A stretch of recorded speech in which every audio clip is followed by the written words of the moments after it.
tale. Well, there's a place I've come to know well, led by a man named Sty. He's full of stories, he is quite a guy. Sit around the campfire and hear him tell his tale. Some may be able to relate to him quite well. We're all just people looking for a place to go. Well, Sty has made one, and it is quite a show. Come meet Sty, he's quite the guy. If you're feeling lonely, come and make a friend. If you need a story, on Sty you can depend. His voice is soothing like a lullaby. Sometimes he brings a tear to my eye. Sit around the campfire and hear him tell his tale. Some may be able to relate to him quite well. We're all just people looking for a place to go. Well, Sty has made one, and it is quite a show. Come meet Sty, he's quite the guy.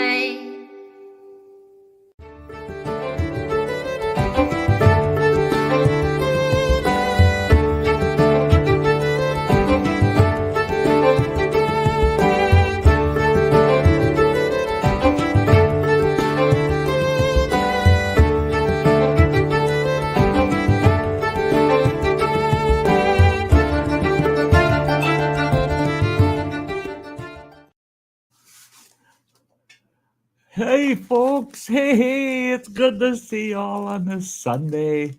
It's awesome. Oh man, I've been looking forward to seeing you folks. Oh yeah. Hey, I only got one person out in the chat. They were the very first one here, and they're the very last one that just left a comment. There's Kathy Gahan. Says, hey Sty, I'll be back. And she is. She says, hey, how you been feeling? Kathy, I've been feeling like $1,000,000. Especially today. I'm feeling really good today. Really good. Hey, I got to yell hello to this fella. Here's Owen. Hey, Owen, buddy. That's my grandson there. Oh, yeah. He came and he saw me Saturday. Stopped at the house, and him and his fiance, Skylar, they came and visited me. It was a blast. I love seeing them. Love seeing them. They're getting married this coming month, and then they're having their reception up here in my neck of the woods. So I get to go to their wedding reception without a lot of effort. It's just down the road. I mean, they're going to be so close to me. It's about a 5-minute drive. No, it's not even 5 minutes from me.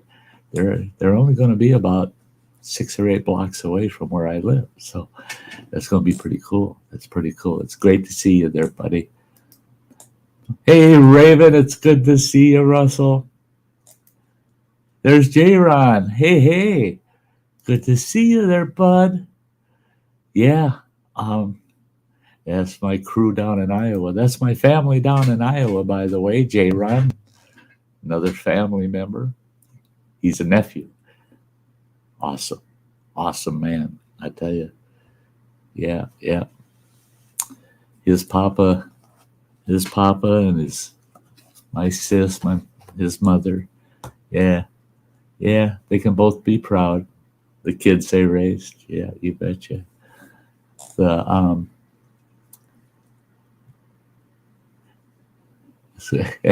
Yeah, thanks, Owen. Thanks, yeah. So glad you're feeling better. Thank you. Yeah, I'm feeling good. And you know why? I can eat again, guys. I can eat just about anything I want. And that's no kidding, man. That's no kidding. Yeah, it was so good having Owen and Skylar up here to visit. And today I did pretty good. I had a great big old blueberry bagel. I mean, that biggest damn bagel. I should have saved one to show it to you. That biggest dang bagel I've eaten in years. But that huge blueberry bagel just smothered with cream cheese for breakfast this morning, a big hot cup of coffee. And I got it down just fine. Got it down. And for lunch, I had some beef stew for lunch. Pretty good sized bowl, too. Um, and I've been snacking throughout the day. But I was busy today. I was outdoors. Busy. Back on Friday, I mowed the front half of my lawn and and trimmed up a bunch of trees and bushes around the back half of our property and that I never got to. And by the time I was done doing all that, I had burned myself out for the day. And then yesterday, I was feeling pretty good, but doggone it, I went out, I was going to mow the back, right? Mow the back half of the lawn. Oh no, it had to rain on me, right? So all day I was having these on and off little rainstorms. So I didn't get nothing done yesterday, except to visit with my grandson and his fiance. So today I got a wild hair going. I thought, I'm going to mow the backyard. Well, my youngest boy has a pickup truck parked out back here in our backyard, taking up a good chunk of our yard. And the thing's kind of dead in the water. I mean, it had, nobody started it in a year. It'd been just sitting there. Both front tires are low. I mean, they're not flat, but they are so low. Yeah. So the tires got to be aired up. And of course, the battery's dead in it. So I went to get that thing running and move it, get it out of the yard. We got a spot in front of our shed. I can park it there. It's out of the yard. It's out of sight. And it gives me a huge area of usable yard again. So I dinked around with that truck for 2 hours. I finally got the keys for it, got in it, got the hood up, got the battery charger out because it was dead. Threw the battery charger on it just to find out that, no, the battery's shot. I mean, the battery's shot. It ain't going to take it. I tried even giving it a hit. Boom. You can do that sometimes. Give them a little, you hammer them with a lot of juice real quick, and it kind of breaks down the crap that's on the plates in the battery, and then it'll start taking a charge. Couldn't get that one to come to life at all. Well, then I figured, well, I got a Marine's battery, deep cycle battery that'll start that truck, but it's in the adventure trailer. So I go in the adventure trailer. Oh yeah, right.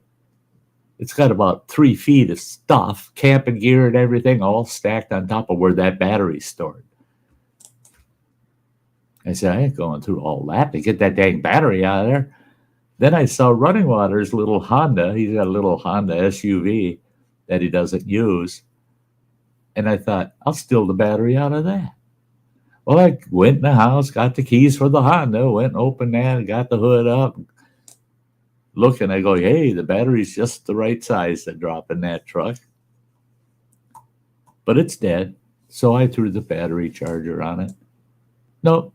Comes back as a fault. Tried my better battery charger where I can actually slam a big charge to it.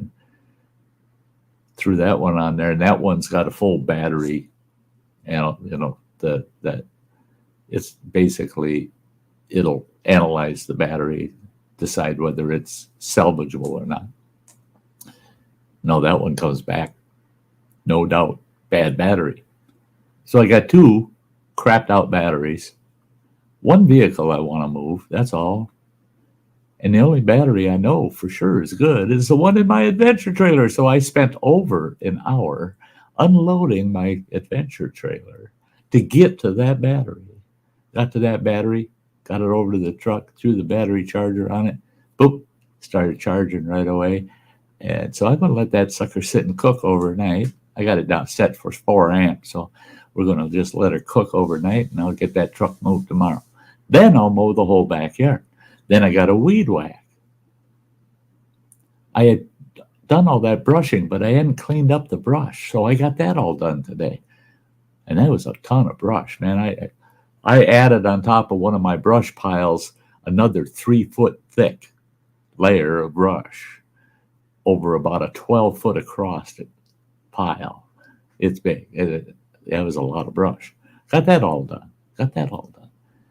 So I'm excited. At the fact that I had enough energy to get as much done as I did today, that's great. I'm loving it. Me Dibble's in the house. Awesome. That's good to see you. It's so awesome you stopped in at least to say hi. Yeah, it's been raining down there in Santa Fe. I saw that on the national radar. I was looking and I'm going, holy smokes, look at there. New Mexico is getting wet. Yeah. Oh, yeah, you're right. I was getting to that stage there, me Dibble. I was getting to that stage. I was so frustrated the other day. I had dropped. They told me I weighed 143 pounds at my last doctor visit 2 weeks ago. Well, I still couldn't eat. I was in so much pain. So they put me on fentanyl, they put me on morphine, and I was able to start eating more. Not a lot, but more.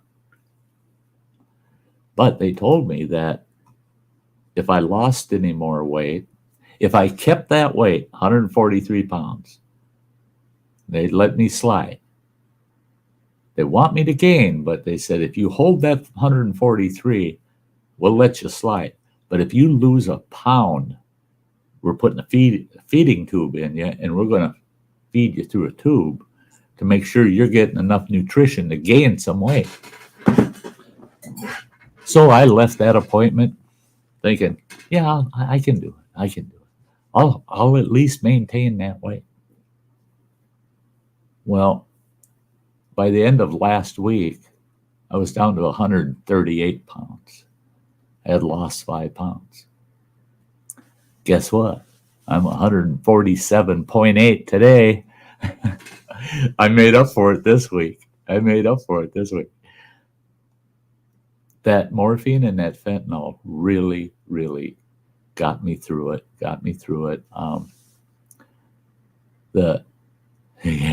Metal music. We'll get you at 250. Yeah, I can believe it. It's not impossible, but I'm going to lose weight again. I still have to go through the surgery. We'll see where it goes from here, but I think after my recovery, after the surgery, I think I'll be able to make a comeback. I think so. I really do. Yeah. But I'm gaining weight because I'm eating great now. I mean, last week I ate egg foo young, Chinese, man. Oh, it's packed full of calories, and I ate a huge. My daughter ate, she got the same order I did. It took her 2 days to finally get it all eaten. I ate mine for dinner. I ate the whole damn thing. It was so much. It was insane. And that's the only problem I have is I can't hold a lot of volume. Fix the pizza, right?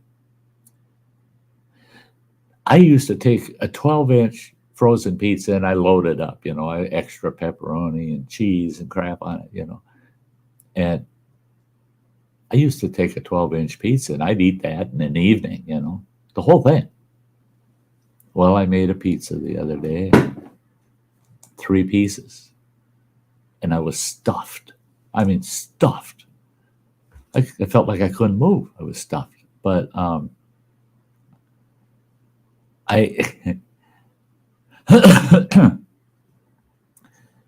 don't have the volume, the stomach size anymore for the volume.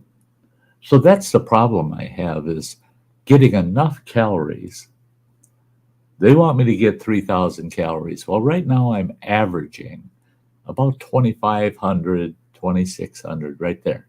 That's what I'm averaging every day. I'm close to the 3,000, but I just don't have the stomach space, the room to get that much in me. And I'm going with all high calorie stuff. So it's a bummer that I can't eat the way I'd really like to, The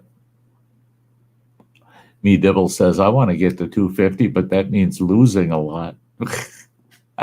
Hey, Rebecca, it's good to see you, girl. There's Rebecca. Hey, everybody, say hi to Rebecca. Here's your chance, guys. Share it out. Let the world know we're hanging out in the Sty Shack tonight for a Sty story this time. Last week, I'll apologize to anybody that was disappointed that we never did have our Sty story. That's tonight's Sty story because we never did it last week. I was all geared up to tell that story last week. And, well, I had a dear friend, a very dear friend, and I hadn't spoken to her for months and months. It's been months and months. And we used to communicate so much. Man, we kept tabs on each other just like we were brothers and sisters, man. And I hadn't actually spoken with her for so long. And she just happened to be available, and she came up on panel, and man, we chatted straight through the Sty story time. That won't happen tonight. We will be doing the Sty story for sure tonight. Hey, thank you, Rebecca. There you go. There's Rebecca. I'm just relaxing, LOL. Shared you out, huh? Thank you, sweetie. Hey, Mr. Fulton, good to see you. Yeah. Your birthday's the 20th of July.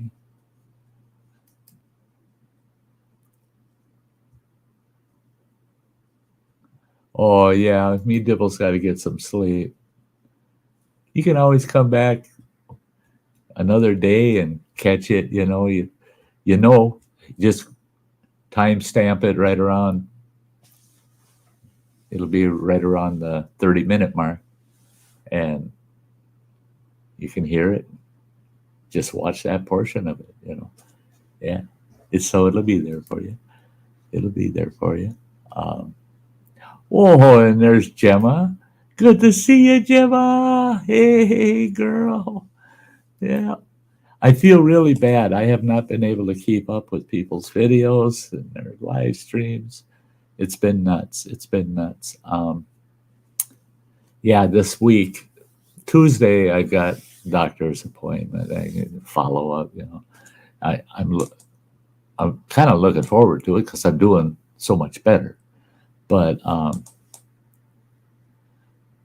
I kind of don't want to see them because now the next step is them trying to determine when they're going to do the surgery. I'm hoping they give me another 4 weeks. This coming Thursday will be 3 weeks since I've had my last radiation treatment.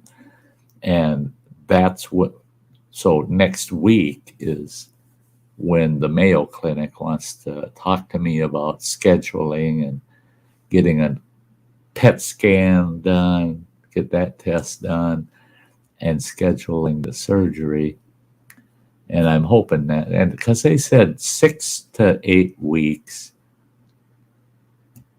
of recovery from the chemo radiation before they do the surgery. And I'm going to ask them when I speak to them if we can put it out to the 8-week mark, maybe,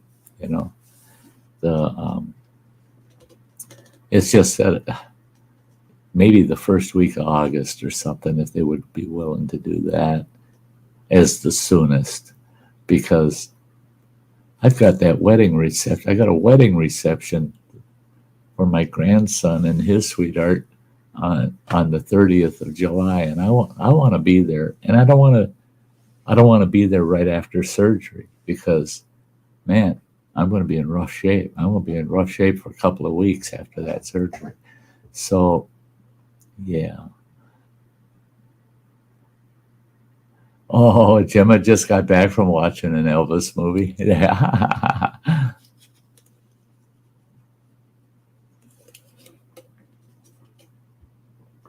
A Mellow Music saying, I feel when Sty was 23, he was driving them big old 20-foot Cadillacs. Actually, no, I'm trying to think when I had my first caddy. Um, I was into, well, it's still a GM product. I was into the big Oldsmobiles and the, well, I did have a caddy in 1975, I don't know why that didn't just pop right in my head because that was a brand new Cadillac, 1975 Cadillac Eldorado convertible, gold on gold, gold body, gold colored body, and then the gold rag top on it. That was a sweet Cadillac. Boy, that was a sweet Cadillac. But I only had it for a year. So, but,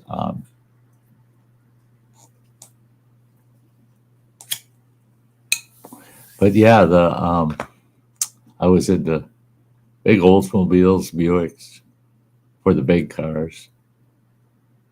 Muscle cars were all Chevys and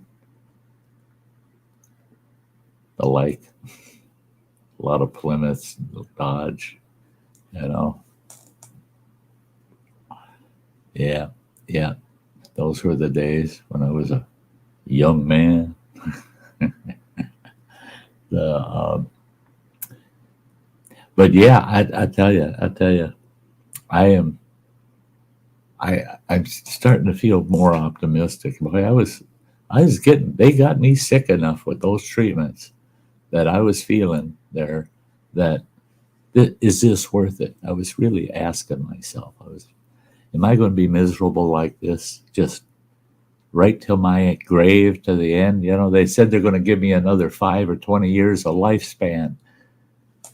But is it going to be 5 to 20 years of feeling miserable like this? And starting to think that way. So I had to hit the brakes on that and say, stop it, Sty. No, doggone it. This is short term. You'll get through it. You'll get through it. Well, they had me on that morphine and that fentanyl. And the pain was so severe after my last treatment. And I couldn't eat. I could not. It hurt so much to swallow. It just hurt to get food down my esophagus to my stomach. Right now, today, I get a little bit of pain right where the esophagus and the stomach come together as food goes past it. But you know what? That pain, it's sometimes it's like, oh yeah, that hurts. But it only lasts for about 30 seconds and it's gone. So, and it only happens about every 5 to 10 bites, once every 5 or 10 bites. So it might happen 4 or 5 times through a whole meal, but it only lasts 30 seconds. Where a week before, it was constant pain, just constant. Well, because the pain was so severe, they put me on morphine and fentanyl. Well, the other day, I cut out the morphine. Yesterday, I had no morphine the whole dang day. And I hadn't had any since the morning before, Thursday morning, or Friday morning. So I didn't have any morphine from Friday morning, and I haven't had any yet. I wanted to see where is my real pain level? And my pain level right now is very, very bearable. I mean, it's more of an inconvenience at times. It's not going to stop me from eating. And the fentanyl, I can barely tell that that's working at all. I mean, it's a patch. You wear a patch, and it's a very low dose, and it just kind of takes the rough edges off. So, no more morphine. Don't need it. That's gone. Out of here. And the fentanyl, I'm wearing my last fentanyl patch, and the doctor on Tuesday, in fact, on Tuesday's the day I would be taking it off, have to take it off. Um, and the doctor's going to ask me, do you want another prescription of fentanyl patches? I'm going to tell him, no, I don't need them. I don't need them. I'm feeling good enough that I don't need them. And my fatigue level is still bad. I don't have the stamina or the strength and I start feeling fatigued real easily. So I got to kind of pace. I got to really pace myself. But it's slight, but I can tell it's getting better. It's getting better. My stamina is improving slowly but surely. Hey, Robert Rockwell's in the house. Great to see you, Robert. Yeah, we're getting close to Sty Story time here. It's great, wonderful to see you. But I'll tell you what, this has been one hell of a ride, this whole cancer thing. I tell you what, it's been a hell of a ride. Once I'm beyond that surgery and I recovered enough that they pull that feeding tube out of me after the fact, I don't have that. And it's just recover and get back to life. I'm getting excited. I'm actually starting to make plans. And I've told myself, don't you make a damn plan for anything. Don't you plan nothing for this year or next year. Don't do it.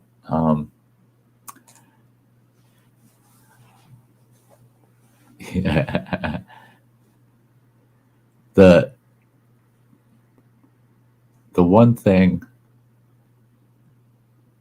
I'm just craving right now is I want to take 2 grilled cheese sandwiches and I want to stuff fresh lettuce and tomato between the 2 of them.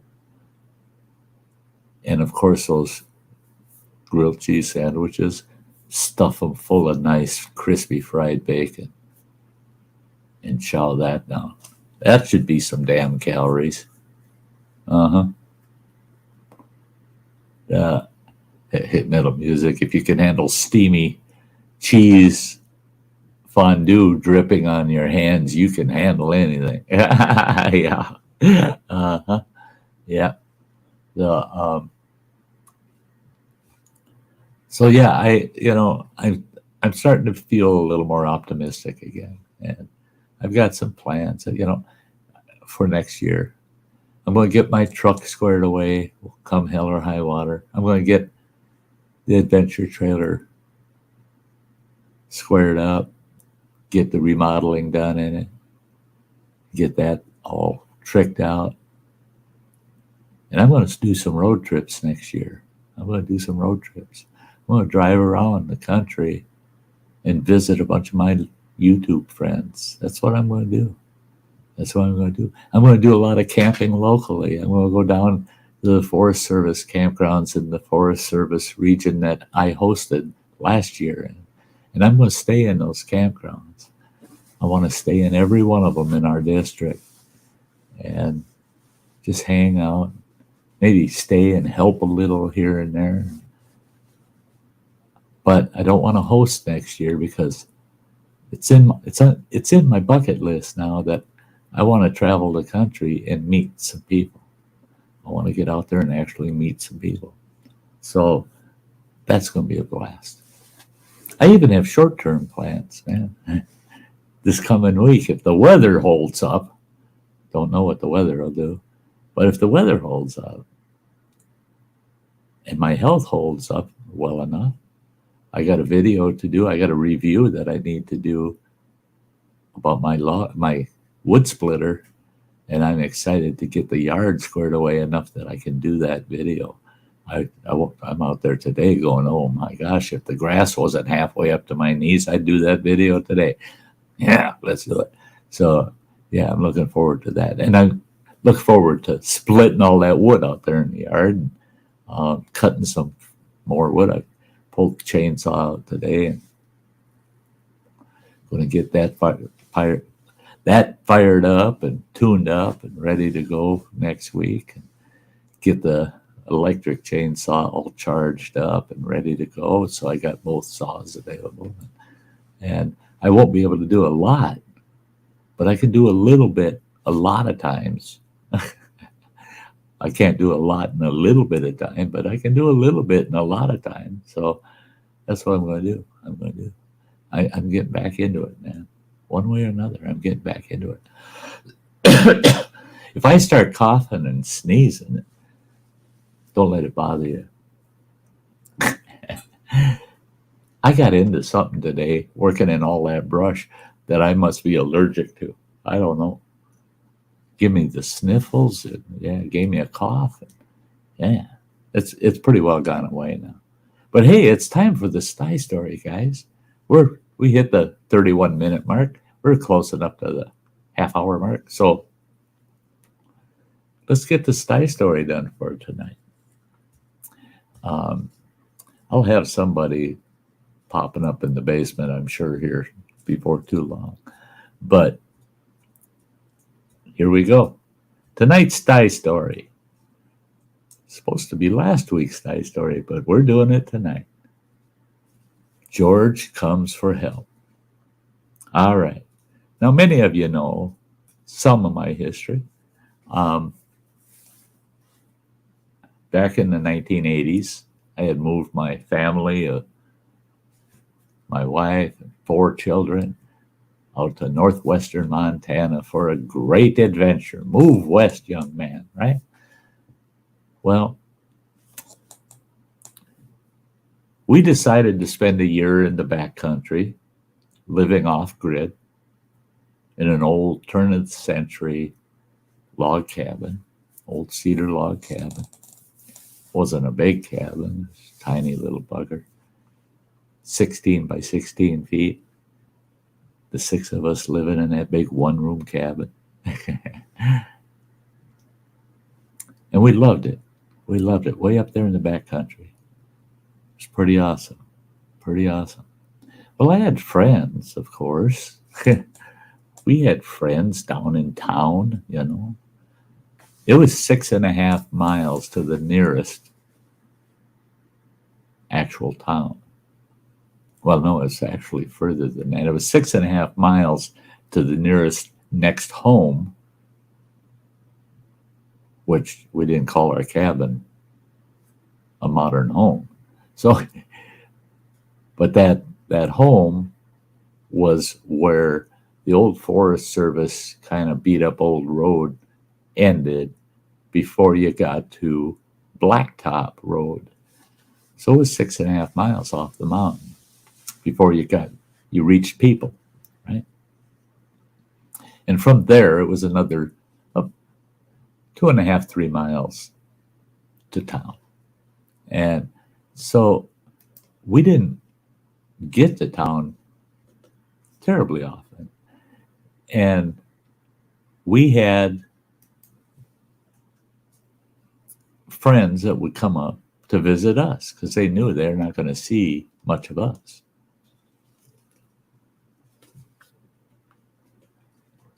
Well, this old buddy of mine from out there, George Mercer, old George, he was a Vietnam vet. Now, we weren't so old back then. Joe was, I don't know, 30-ish, right about 30 years old. I was in my mid to late 20s. And he was a Vietnam vet, like I said. And he had issues. The war had not favored him well. And George didn't have a lot of friends because a lot of people didn't understand George. They said, no, he's a wild hare. He's crazy as sin. You know, he's nuts. They said, you don't want to be around crazy George. Well, I had no problems with George. He was a loose wire, I tell you. You never knew what to expect from old George. And He had basic, what you would call shell shock from the war. He had been wounded, a mortar round going off right next to him. Well, if there was a big bang that he didn't expect to hear, man, he's right underneath a table or a chair or bellying it out in the nearest ditch. Yeah, he suffered shell shock. Crazy George. But he lived like he couldn't die. He was so reckless and took way too many risks, old George did. And I always worried about him that way. You know, I always told him, I said, George, you're going to hurt yourself one of these days. You gotta look out better for yourself, you know. Well, here we are living up on this mountain in this little log cabin, no electricity, no phone, there's no way to communicate with the outside world except to go at least 6.5 miles off that mountain. And then you're at the highway. And the odds of seeing someone on that highway, you might see a vehicle every hour. It wasn't traveled much. And the town, which was just down the road another 3 miles, the town had a total population, I believe it was like 96 people. And so it was a tiny little town. The nearest hospital was 50 miles away. And that wasn't a big hospital. It was just a little small town hospital. Well, here we are living up on that mountain. And I'll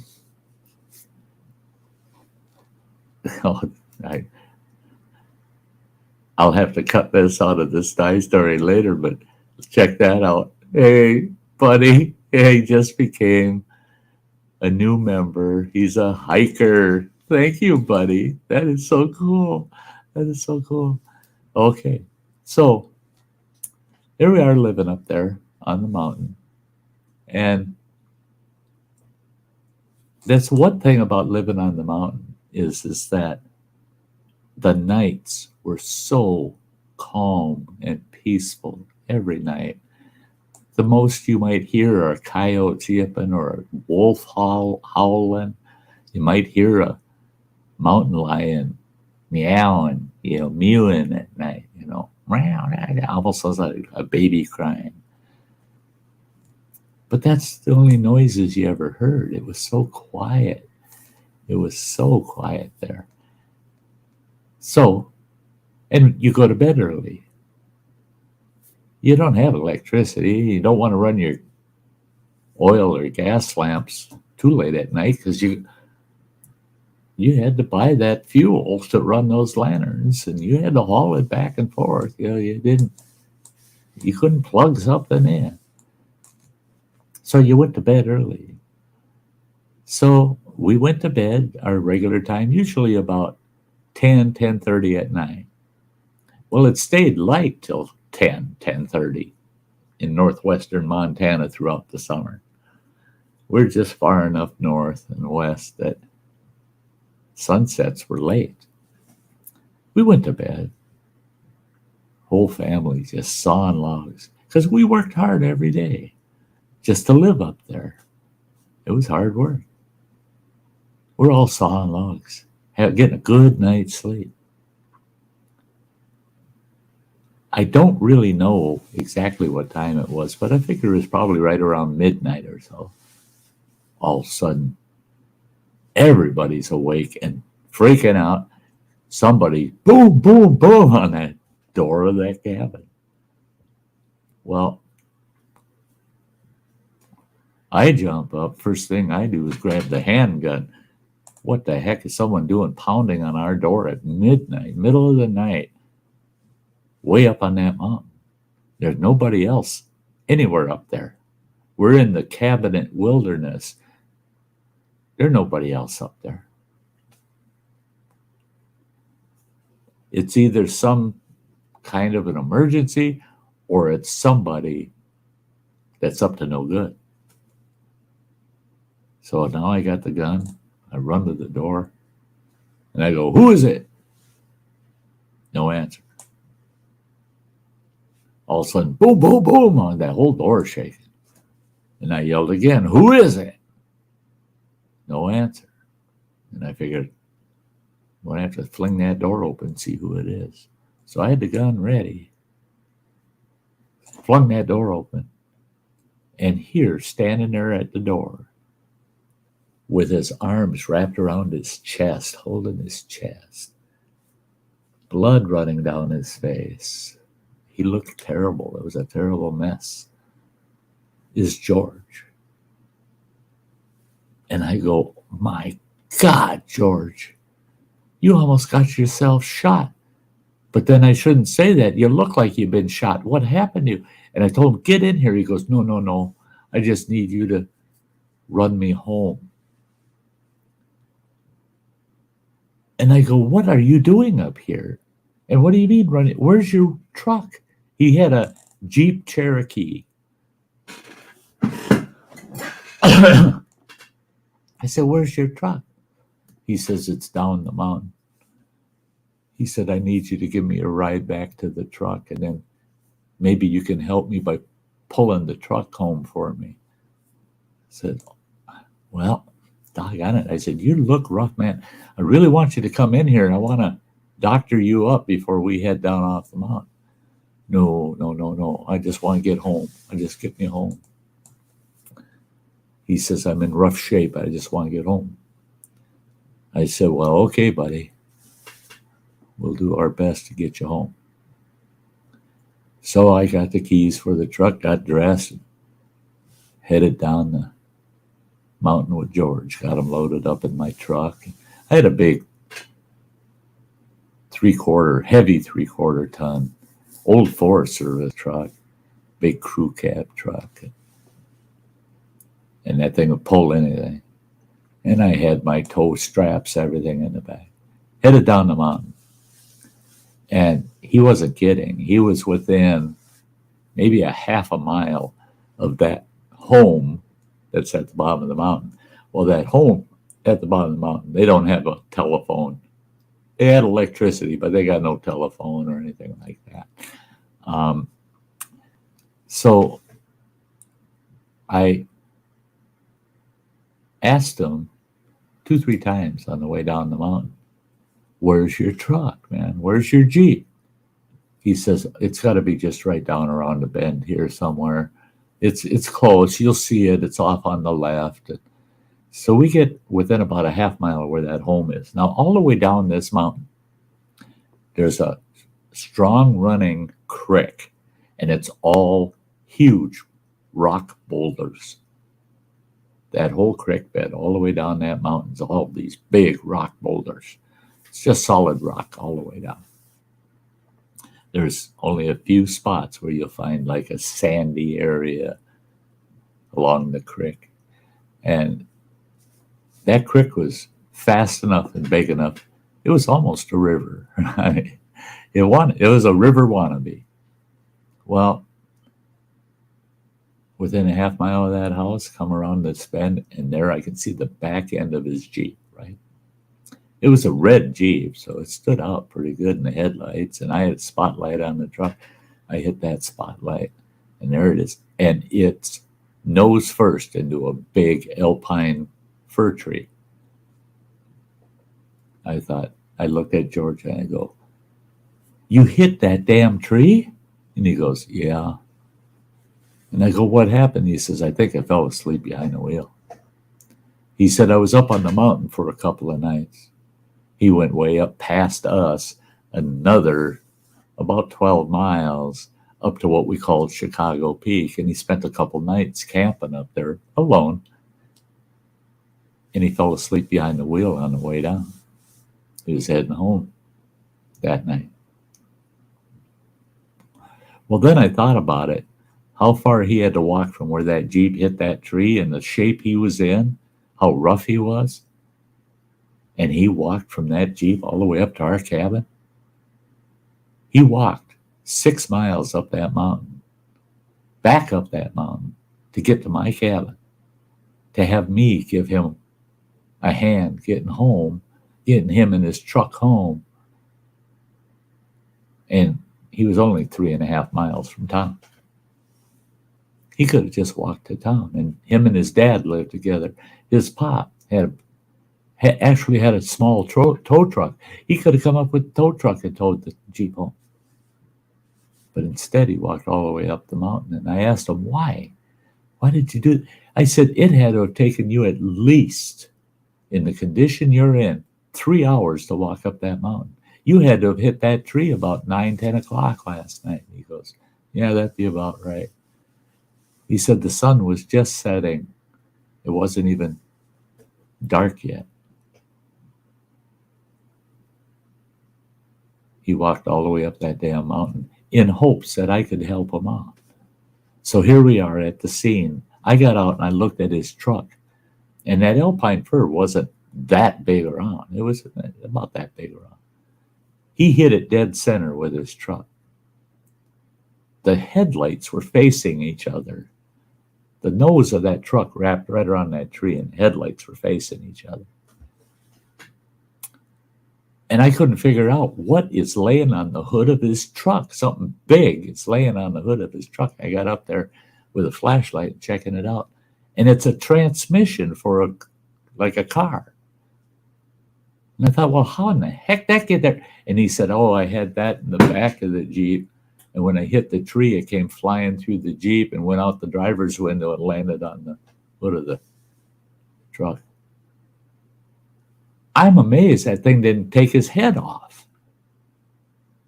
Well, I got my truck jacked around. He couldn't do nothing. I told him, you stay in the truck. You're not helping. I'll figure out a way to get this rigged up. I got my truck turned around, and I got 2 straps onto the tail end of his Jeep, and it took some yanking to finally get that thing to come off of that tree, and I drug it up onto that old gravel beat-up road. I drove the truck around, got to the front of it, and was looking at it, and I tied the steering wheel up so it wouldn't wander around, because there's no way I was going to put him back there to try to steer the thing. And I had this huge custom-built bumper on the back of my truck. I managed to back until I just backed right into the front end of his truck. I got in there, and I strapped it together, and I had 2 come-alongs. They call come-alongs that they're winches. I put those on and winched it tight so that his Jeep became an extension of my truck. It wasn't being towed. It was attached tight to my truck. And off we went, creeping down the mountain and the rest of the mountain and into town, pulling that Jeep. Got that Jeep into his yard, and he says, take it around back, that shed, that big white shed back there, put it around the backside of that shed. So I did. I pulled back there, dropped it off. Well, I asked him, I said, no, are you going to go see a doctor? He goes, yeah, maybe. I said, no, you need to go see a doctor. He goes, well, I'll see. And I said, and why did you do this? You got to tell me. Why did you come all the way up the mountain, get me to come down and do this for you, get you home here, and hide your Jeep behind the shed? He says, well, it ain't hidden yet, but tomorrow I'll get it all covered with junk and old wood pallets and stuff so nobody can see it. And I said, are you embarrassed or something? He said, well, no, if they figure out that it was me that hit that tree and they find the Jeep, then they can prove it was me. He said, then I'm in trouble. And I said, why is that? And he says, well, I lost my driver's license, and I don't, he said, I just need them to not find that Jeep for at least 24 hours. And I said, really? 24 hours, huh? And he goes, yeah. Because he said, I lost my license because of DUI, drinking and driving. And he says, and I've been drinking. He said, they do a blood test on me now. He says, I know I won't pass. He says, they'll nail me again. And at that time in Montana, each count of that is $1,000 out of your pocket. They're going to cost you $1,000 minimum, and you lose your license for the first DUI. You lose it for a year. Second, you lose it for 2. Third, you lose it for 3. It's and that's where it stops. Anytime after that, it's 3 years, you lose your license. And what they do is they stack those. So if he got charged with another DUI, it would be 3 years that he'd go without a license. So he was trying to hide things. That's what he was doing. Well, I helped him to the house. I didn't go in the house because dude is old dude Mercer, his papa. I knew he was in there sleeping. You wake dude up, you don't want to be in the same county. So I told George, I ain't going in with you, man. Because if your old man wakes up, he won't care, you, me, or who it is. Somebody's going to get hurt. So I said, get in there, get to your room, go to sleep, and then head to the doctor. I said, I'd really prefer you wake your old man up and have him get you to the doctor. But I said, I know that might be worse. So, but just take care of yourself. And I headed back up the mountain. So it was quite the adventure for old George coming to me for help. I found out a little later in the week, I found out from his pop that his pop heard him stumbling through the house, trying to get to his bedroom. So his pop got up, was yelling at him, wake me up in the middle of the night, and then saw him and saw how bad he was hurt. And his pop threw him in his truck, and off they went, and he took him to the hospital. He had 4 fractured ribs, actual broken ribs. Broken collarbone. They had to put 14 stitches right at his hairline where his forehead hit the steering wheel of that Jeep. He was beat up bad. And it was a week and a half, maybe, close to 2 weeks later, that from the incident, that I saw George himself in town. I couldn't believe it, man. Almost his whole face was just black and blue. And he lifted his shirt up because they had wrapped his ribs and that.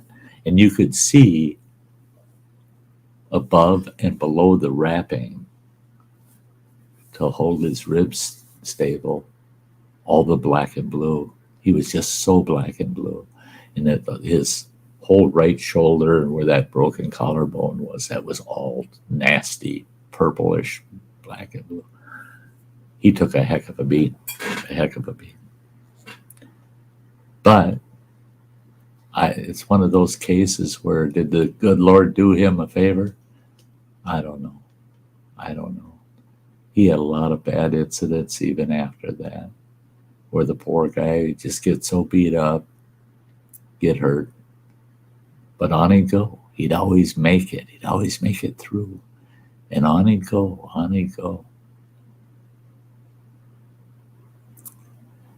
It's like the bad luck of Vietnam followed him home.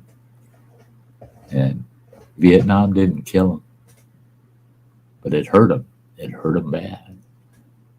And he come home, life didn't kill him, but it kept hurting him bad. So when I saw George, that black and blued up, I told George, I said, hey, George, you know where I live. And if you ever need to, you come on up for help. So there you go. That's George Comes for Help. I'm glad I could help him out that night. The poor guy went through enough. He just needed someone to get him home and to some medical care. And we got him there. So there you go. That's the story for tonight. Thanks for listening, folks. Hey, I got to pull this back up. thank you so much, Owen, for becoming a hiker. That is so cool. That is so cool. And don't worry about it. You interrupting that one. When somebody becomes a member, that's special. So I do interrupt. the the oh yeah, and then Kimberly came in. Hi, Kimberly. So good to see you. Well, there's plain old Chuck. George needed a couple more friends like you. I don't know how things really went for George after I left Montana. I don't really know. Um, old George, he passed away.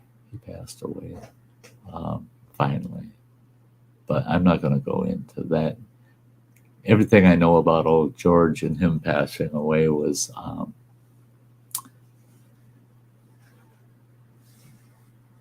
yeah, it was bittersweet. Bittersweet. They found out that yeah, he passed of cancer, um, and it was a miserable experience for him. Um, and they determined that it was Agent Orange. So Vietnam did get him. Just didn't get him during the war. Got him later. Hey, James, guy, good to see ya. Good to see ya. The oh, MT Woods Runner, man, it is so good to see you, brother. Oh my gosh, there's a guy. I tell you what, I adore that guy. And next year, man, even if it's just to sit in a local greasy spoon and have us a lunch together, I'm going to see that man next summer. I'm going to see him next year. I'm going to be out on the road and I'm going to be out west. And I'm coming through his neck of the woods. I'll get a hold of him and doggone it, we're going to meet up for a short one at least. Yeah. Yeah. Oh, look at here. Told you someone show up in the basement. I knew he would too, but he had a lot to do before he could come on panel tonight. Just before the stream started, he had just pulled up to the pumps in a truck stop and just pulled up on empty in his truck. And so he had to fuel up and get his rig parked and do all of his end of day crap. And then now he's available. There he is. Hey. Hey, evening, y'all. Got her all fueled up and you're all settled in. Boy, Yep. I see your arm, your sleeve flapping away. You must have the fan going like mad there, eh? Yeah. Well, it's New York. I'm not supposed to idle. Oh, that's right. You can't run air or nothing. Not until it gets dark and get more trucks in here. They can't ticket us all. Yeah, right, so right. It's Yeah. safety in numbers that,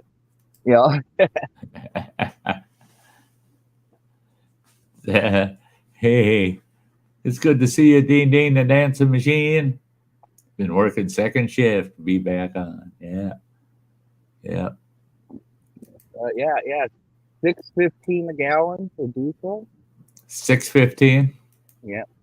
We're back down to $4.74 from $5 about 4 or 5 days ago, and back down to 4.74. Whoop-de-doo, Oh, they're desperately doing everything they can to get those prices down before November. Yeah. Yeah, get those prices down before November. Before the midterm. Yeah.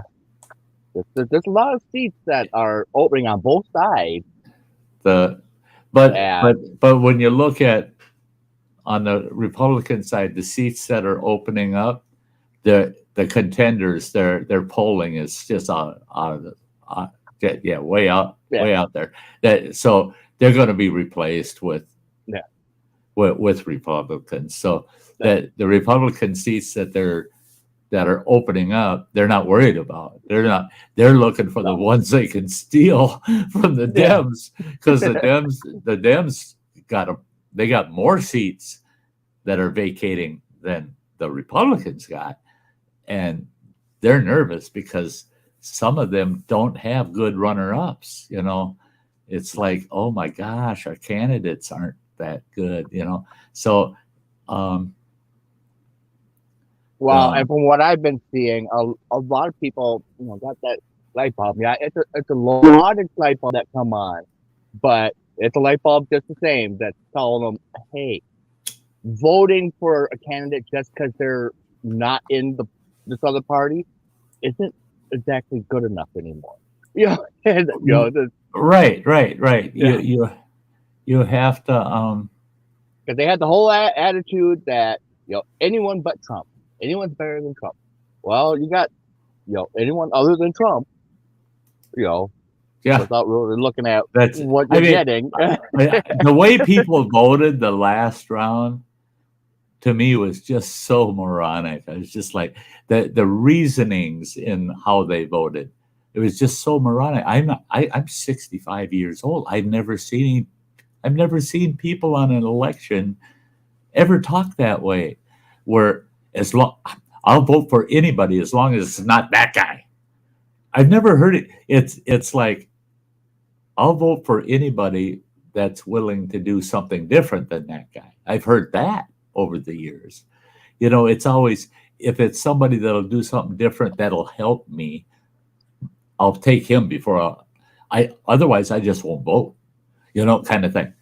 But now that last election cycle, it was just, as long as it ain't that guy, I don't care who it is. And that's the thing that was really bugging me was the conversation on it. Hey, Tattoo Alley too. That you ask people that are voting for Trump, why are you voting for Trump? And well, this and this and this and this. Okay, you ask people on the left, why are you voting for Biden? Because he's not Trump. It's like, okay, but what do you like about Biden? Well, he's not Trump.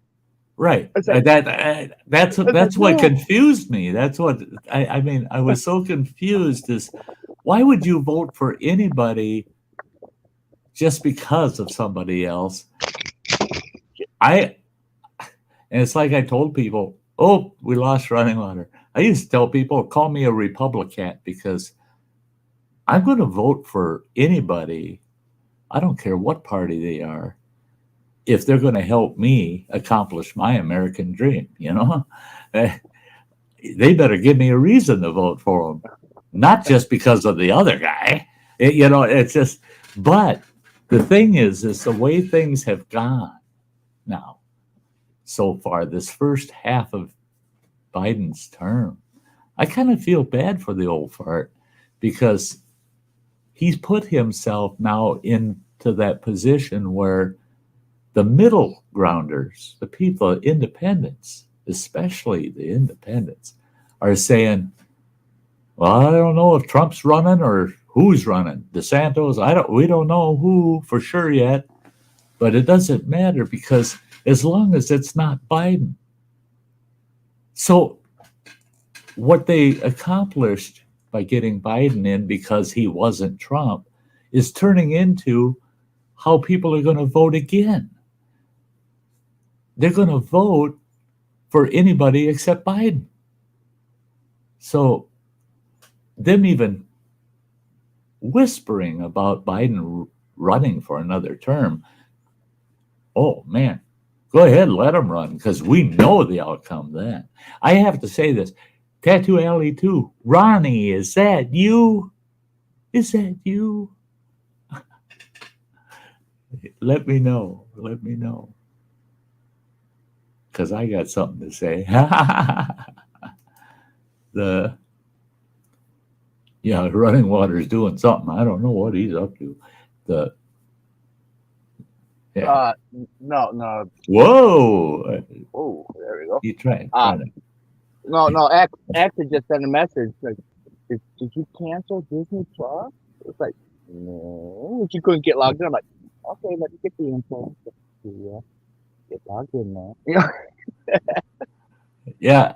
Hey, Ronnie, it's good to see you, man. I want y'all to know. I want y'all to know. This fella here, Tattoo Alley too. Follow him. Keep tabs on him. All my work, Oh my! And look at this, Ronnie. Ain't this sad? Look at there ain't no Sty left. But your ink, if I stretch the skin, still looks wonderful, man. It's sweet. All my ink. That's the man right there. Tattoo Alley too. Yeah, yeah. He's great. He's great, man. He's yeah, dead on that fella. Yeah. He's not just my tattoo artist. He's he was I have to say, he was my last and best hunting and fishing buddy. Yeah. Through all the years, Ronnie and I had a blast every time I did something with Ronnie. Man, we hunted and fished and yeah. Um, heck, I'd have to look back at my list, but I'm pretty sure I did the Sty story when Ronnie and I took his little John boat, his little 12-foot John boat. If it was 12 feet, I don't even know.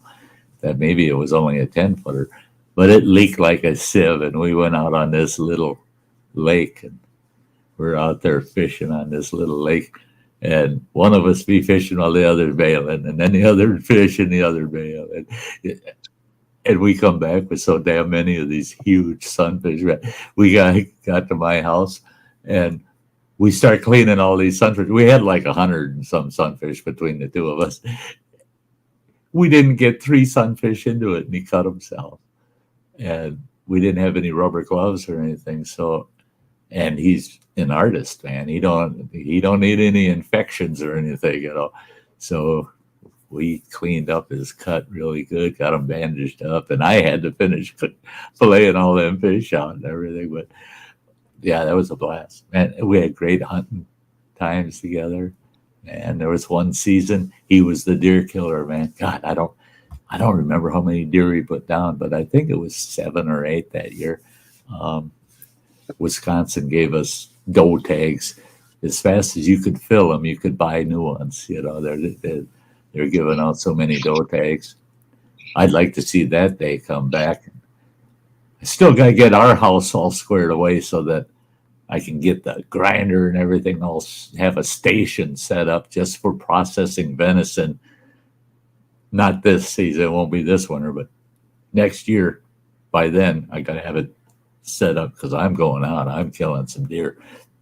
You betcha. When I think about that, you know, that yard's big enough, you know, get a nice, you know, like tripod or, you know, a hanging spot. Oh yeah, put a deer pole out here. Yeah. Yeah. And then I was thinking and then we can too, use it to work on stuff when we're not hanging deer. Yeah. and then I was thinking too, is for deer season, you never get heavy snow during that season. So I'll throw the clam up and I'll process the deer in the clam. Now that we got electricity out there, everything, yeah, I'd light that sucker up, I could put my buddy heater there running and keep it nice and warm in there, and I can butcher the venison right out in the clam. Yeah. Well, and I got that big kerosene heater out there too. You know. Yeah. Oh yeah. I keep forgetting about that beast. Yeah. Being in the shed today, I'm looking and I'm going, God dang, I wish. Yes, Ronnie's asking if I didn't do a Sty story about it, but I've talked on panels about it, and it comes up. It comes up on occasion. And I tell them about that long frickin' session with damn convention with 10,000 people wandering through it, and Ronnie gets to work on my back piece for hours and hours and hours, and I'm sitting there in that massage chair with just my face poking out of that donut, and they're feeding me and bringing me drinks through the whole thing, and everybody. I can't see the crowd, but there's all these people gathered around watching him actually do that whole piece on my back. It was awesome, and then that piece won first place for portraits, so. Yeah, you couldn't beat that shit. Yeah, I mean, that was awesome. Yeah, and my audience loved that. They love hearing that story. They really enjoyed the piece too. You know, I've shown it off a couple of times. I don't take my shirt off now with what I'm going through, you know. Yeah, there's nothing left to me but skin and bones. But I gotta say, you know, I'm doing good now, man. I went from 138 pounds last week up to 146. I was 143 pounds last time I saw the doctor 2 weeks ago. Doctor better not bitch. Better not bitch. And if he tells me I'm dehydrated, I'm going to shove one of my watermelons right up his butt. Right now, I got 2 big watermelons sitting on our kitchen sink in there. You know, our sink has a counter on both sides, you know. It's porcelain, the whole thing. And on the one end, I got 2 big watermelons. Big, they're big. Like, yeah, big. I got 2 of them sitting there. Tomorrow morning, that's the first thing I do for the day is I butcher a watermelon, get it all diced up and put into 2-cup containers and in the fridge. That'll last me about 3 days, and then I'll pick myself up another watermelon on Tuesday to replace that one, and then I eat the one behind it. Yeah, I always have 2 available. Never know, you know. It's like gasoline. The stinking watermelons were $9, and then all of a sudden they dropped to $4.60 something. They were $9.98 or something like that, and then they dropped down to $4.60 something. Oh man, just in time, just when I figured out I can eat watermelon, man. And that helps me stay hydrated. So if that doctor wants to hydrate me with fluids, give me an IV Tuesday. I'm going to tell him, I'll take the IV if you let me shove one of them melons up your ass. Yeah, I no more.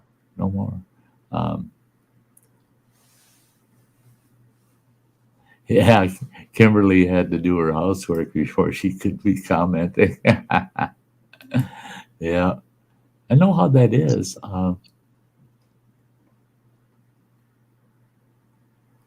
Yeah. Oh, that's cool, Ronnie. That's cool. We'll have to make plans to do a little fishing outing next season. This year with what's going on, I'm not going to be able to get out on the water. Yeah, it's just not going to. Everything I wanted to do this year just ain't happening. Ain't happening. You would have had a blast though, coming and hanging out with me down at East Twin Lake when I hosted last year for the Forest Service. Yeah, that was an experience. That was fun. It was fun. Learned them lakes a little bit. Mineral Lake's pretty good lake for walleyes and some nice crappie in there. Some good sunnies. But Lake 3 down there, oh my gosh. And they're not going to open either one of those campgrounds again. They're still keeping them closed. But Lake 3, oh my God, can you catch some bass in there? 18, 20-inch largemouths just constant, man. Yeah, it's a blast. It's a blast. And that lake's got some good-sized crappie in it too. So, yeah, we'll have to do some fishing there next season. That'd be cool. Right now, Ronnie, you wouldn't believe it if you saw me. Yeah, less than 150 pounds, and since I moved to Wisconsin back in 1988, I haven't ever weighed less than 200 pounds. So, yeah, I lost 80 pounds actually this last go round. So, yeah, I got that fat kid off my back. I was telling myself that today, that if I could build my stamina back up, I get enough proteins, build some good muscle tissue back, and get that stamina back up, at about 165 to 185 pounds, I'll actually be in pretty good shape. I'll be at that weight where I'm not packing anything extra, you know what I mean?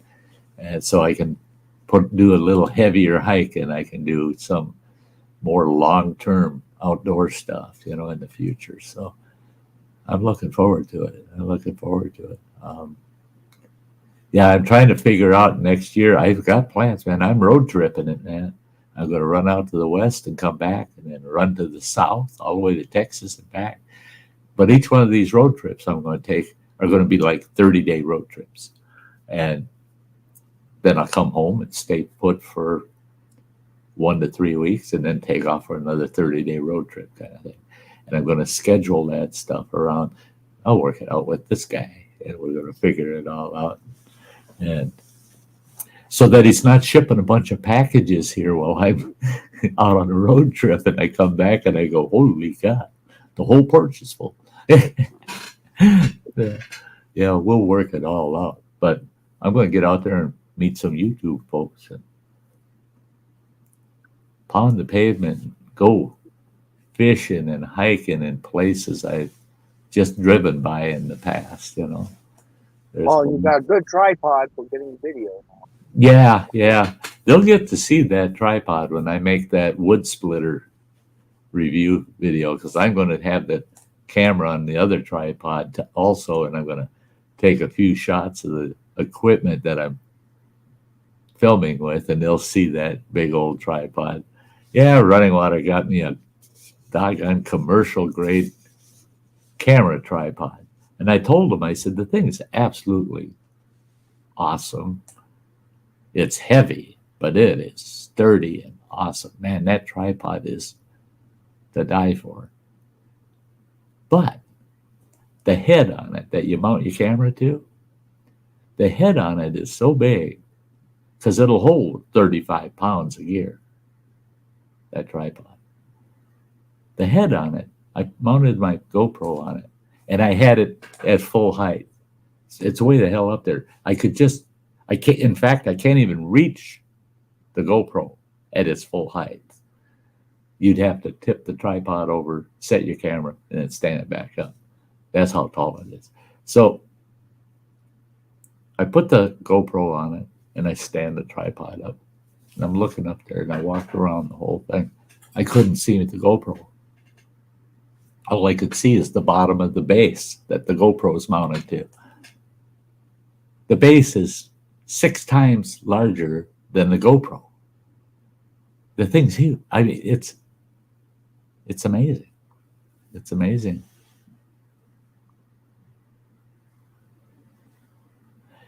Hey, yeah, Ronnie, that sounds great. He says, I've got some amazing stories while I was fishing. I'll have to tell you in person the next time I see you.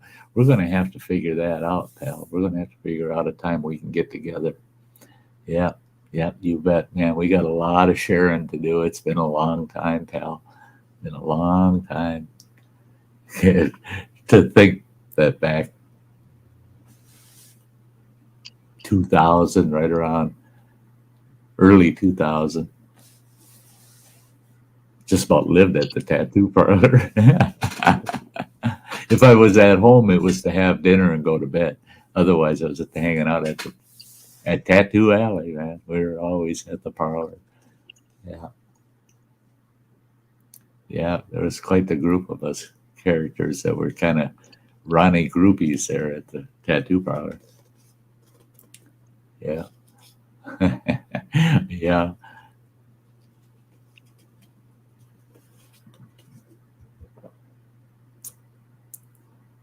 Oh yeah, Ronnie. This one will. Yeah, I'll have to do that. Text the shop number sometime. Yeah, I'll have to do that.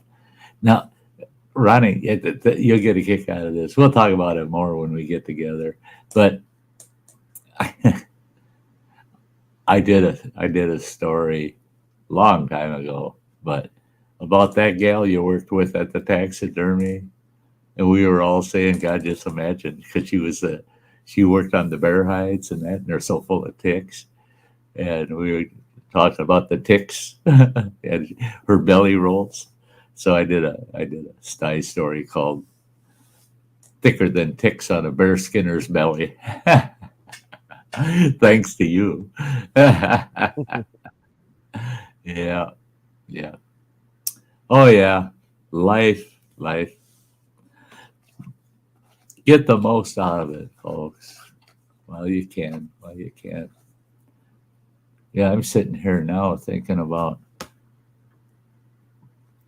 Heck, I got another 40 minutes before I'll shut this down, but I'm already thinking. My gears are running. What do I want to eat when I get off the stream?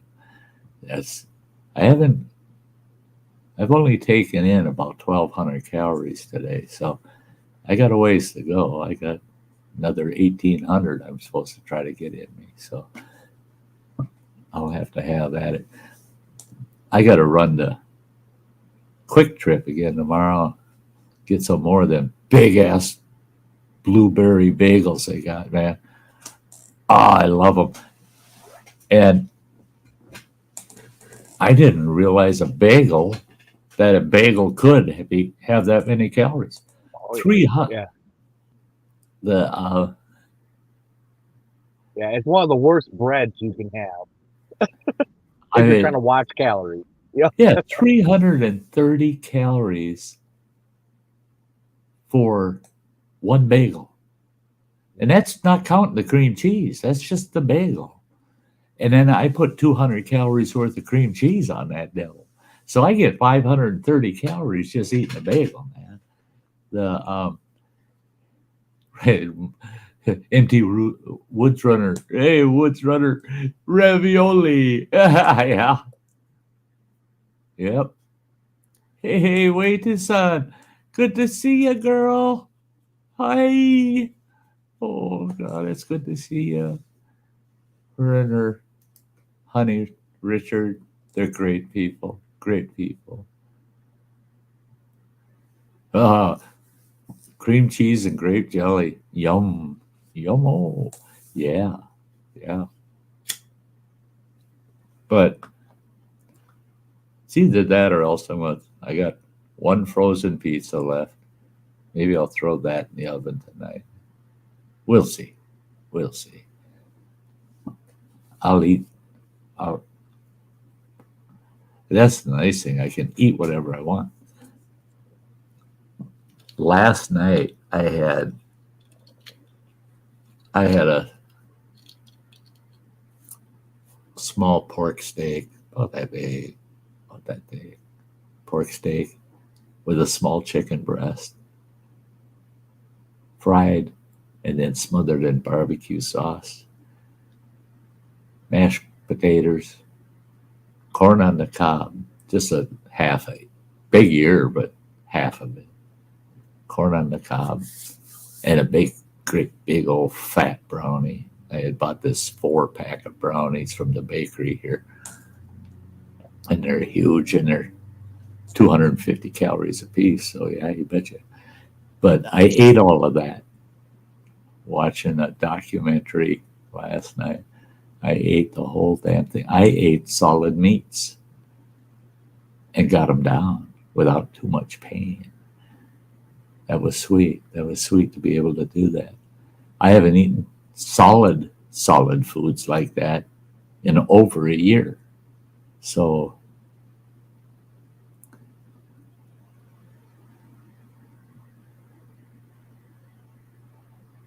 yeah, Ronnie's been cutting down on sugars. Says I weep walking by those darn Quick Trip donuts. Yeah, I love the Dunkers, man. I love the Quick Trip Dunkers. You know, the frosted, heavy Dunker donuts. Oh, I could sit and eat a whole damn box of them things. They're another one that's good on calories. They're 250 a piece, I think. Yeah. Oh, Yeah, wait, son, ain't that cool that I can eat? I literally 4 days ago, I was going through I'm giving up, man. I ain't doing this. I ain't doing this no more. I'm going to just keep taking their damn drugs to try to keep the pain down. I'm not going to try to eat anymore. I'm giving up. I was ready to give up. And then Friday morning, I cut myself off of the morphine. And by Friday night, I was able to eat. And the pain was not unbearable. So Saturday morning, I started actually eating, breakfast, lunch. Then I had a nice dinner last night. And then today I got up, had my bagel, and I had some beef stew for lunch. And I'm like, just in the last 2.5 days, I have eaten more than I would typically eat in a month as far as calories and solid, nutritious food, And now I'm just itching. I'm trying to figure out which day next week I'm going down to New China restaurant, getting me some more Chinese.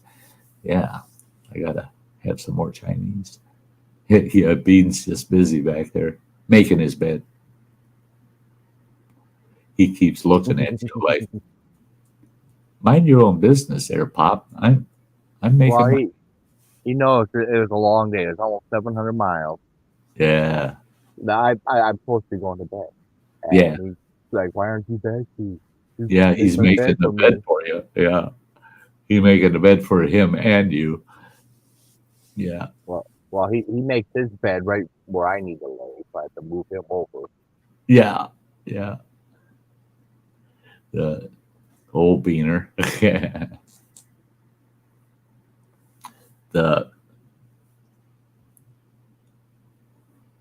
Yeah, I don't know.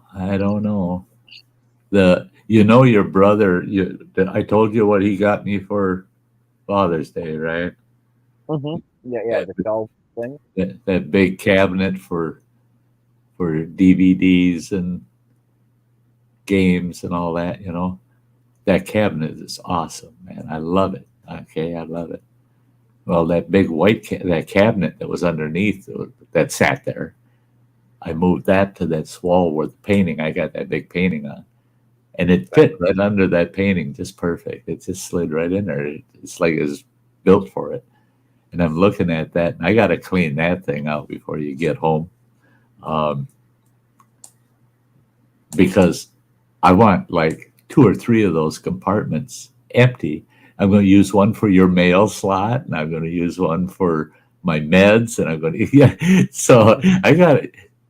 So, I was bitching about him buying me this big cabinet. Yeah. We got no room for that big stuff. Don't be buying that. We get our own big stuff because we know what we want, But I don't want someone making that choice for us, And so bitching about it now, I got to keep my mouth shut. I mean, because, yeah, that thing actually did create something that works better.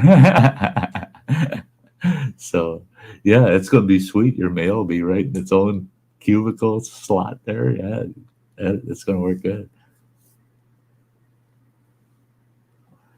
Sounds like a good Father's Day gift. It is. The best part of the gift was that it's a black DVD kind of cupboard, and it's taller than I am. It's about 6 foot tall, and I can't remember what it holds. 480 some DVDs or games. It does have one shelf that's just and by the way, I think it's a full 4 foot wide, so it's got one shelf that's just designed for jewel cases for CDs. So you're going to have one solid shelf of CDs, and all the rest of it's movies and games. And the base of it is only 9 inches. The cabinet itself is 6 inches. It's absolutely perfect. I mean, they fit flush. You can tell the whole cabinet was designed for DVDs and games. That's all it was designed for. And that's all that sits out from the wall. Yeah, I've got bought cabinets in the past for DVDs and the like, and they were always so deep. It was like you had wasted space. And not with this one, man. It's just, yeah, you end up with a big flat wall with just DVDs and games. And it's nice because of the height of it. It's easy to go through it and oh yeah, well, I'll watch that one. Okay, yeah, it's like that. The yeah. I've got my Blu-rays on there, and I got my DVDs, Blu-rays, and then all my games, my PS4 games. But I gotta get all my PS3 and PS2 games downstairs. I still do have a bunch of DVDs upstairs, but eventually I'll get those all down in the case. Yeah, it worked out. It worked out. I thought, oh, that big old beast in our living room. I don't want that damn thing in here. No, yeah, I gotta shut up. And it was just the right size because our cold air return for the furnace is right there in that wall. And it's right up to the bedroom, office doorway, that cold air return. And I thought that cabinet's going to cover that. And we can't have that. It covers about that much of this almost 2 foot long cold air return. It covers about 2 inches of it. That's all that it covered. The white cabinet and all the junk that was on the floor was covering more of it than this thing ever will.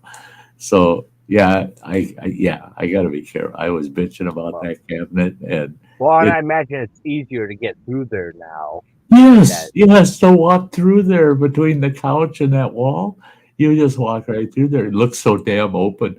When he got it done, Mariah, your sister, was here. When he got it done, she looked and she goes, "Oh my God, it looks like it's twice as wide going through there." I said, "It's really only about 4 inches wider, but it does look twice as wide." That 4 inches made a hell of a difference. Yeah, that's pretty cool. It's nice to. But you know what the best part of that Father's Day present was? He shows up. That thing shows up here, weighs 78 pounds, right? They dump it right on the edge of the porch, half of it sticking out over the steps. I could barely get past it to get down the steps. I'm looking at it. Boy, did I have to grunt to get that son of a bitch stood up and then walk it into the house, because we had stiff winds and rain. There was no way that thing wasn't going to get soaked. So I got it in the house. He shows up. His sister's here. Her and I are sitting on the couch chatting away, and she said, "Oh, I saw that big box. Is that cabinet that Joe bought you?" I said, "Yeah." And she said, "Yeah, he'll be here in a little bit to put that together." I said, "No, he told me he's going to be here Friday or Saturday. This was on a Thursday." And I said, "He will be here." She goes, "Oh yeah, him and I messaged each other about an hour ago. He's going to be here." Yeah, she goes, "Yeah, any minute. And he's going to put that together for you." Really? So her and I, we visited for an hour and a half while he built that thing in here. He had to, oh my God, that thing's got a lot of parts to put that big beast together. And there's a couple of times I felt bad because her and I should have come run in and help him hold the top half of it on there while he's getting that screwed together and stuff. But no, we just let him do his thing. He got it all done. He puts it in place. I had already moved the other cabinet. And that's the word part. It's that white cabinet. I didn't unload it. I left the stuff that's in it. But that white cabinet weighed as much as that big black cabinet does. That white cabinet was one heavy beast, man. I had to pull the rug over, and I put some weight on it to hold it in place. Our big throw rug in the living room. And I I'm pulling and getting on the other end and pushing it back. Oh, is that thing a bitch to slide across the room? I got it. Got it Oh, in its spot. And yeah, because I it know should have had the felt feet on it. that if it does, it then it's a lot heavier than that black one. It's a lot heavier. Because Yeah, I it must buy those big multi packs of those felt feet to put right. underneath everything There's because a of the big wood floors. there's You a know, big pack of them in the utility drawer in the kitchen, a big card full of all the different sizes and shit. But come to think of it, it's got to have them on there because I was worried about that. I only slid a little bit and then I checked the floor and no scratches. Then slid a little more and checked the floor. Then I realized it ain't scratching the floor. It's got to be because it's got the felt pads. That some bitch is heavier than that black one, I think. Yeah, that thing was a bitch to move. I got it moved though. So he was able to build his. The yeah. I should have Yeah, to come so that over was and good. build that other cube one I've got. Yeah, yeah. Because I But got that that white one. for That's a the 9 box. I've got a 12 box one sitting in the right, office. right. Along with that tall one you got there already Hmm. in the office. Yeah, that Those are slick with the cloth square cubes. That I like those. I like those. Those are cool. Well, that's what I got kind of setup I got for up in my bedroom. I This winter I'll be taking care of my bedroom, getting that all squared away and rearranged and shit put away and build my cabinet or well my clothes sorter because I got one of those modular deals for that. Be at the foot of the bed. I can't remember. I think that's an 8 cube setup, 6 or 8. Best part is your kiddos come over to see you.